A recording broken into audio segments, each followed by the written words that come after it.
Welcome to sky News India exclusive. একদিকে gate পড়লেও অন্য পাশের গেট বন্ধ হয়নি, ফলে দুটি গাড়ি ঢুকে যায় কিন্তু বের হতে পারেনি, লাইনের ধারে আটকে যায়।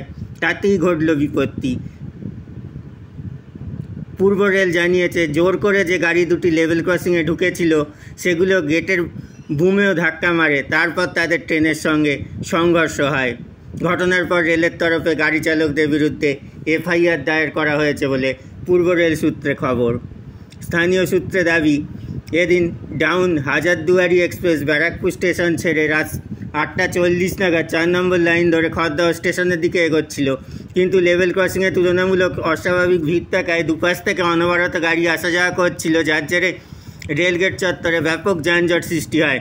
ভিড়ের মধ্যে একটি গেট ফেলতে পারলেও অপর গেটটি বন্ধ না হওয়ায় হাজারদুয়ারি এক্সপ্রেসকে প্ল্যাটফর্মের বাইরে দীর্ঘক্ষণ দাঁড় করিয়ে রাখা হয়।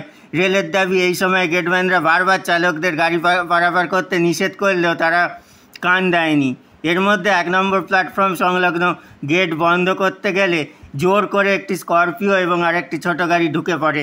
অপর দিকের গেট বন্ধ হয়ে যায়, গাড়িটি এসে সোজা গেটের বুমে ধাক্কা মারে, আর তখনই হাজারদুয়ারি এক্সপ্রেস 4 নম্বর লাইন দিয়ে পার হওয়ার সময় দুটি গাড়ির পিছনে সজোরে ধাক্কা মারে এবং কিছুটা এগিয়ে থেমে যায়। এই ঘটনায় খড়দহে তুমুল চাঞ্চল্য সৃষ্টি হয় এবং ট্রেন চলাচলে বিঘ্ন ঘটে। সিনিয়র রিপোর্টার পুলক চক্রবর্তীর সঙ্গে সাংবাদিক চিরঞ্জীবের exclusive report, Sky News India.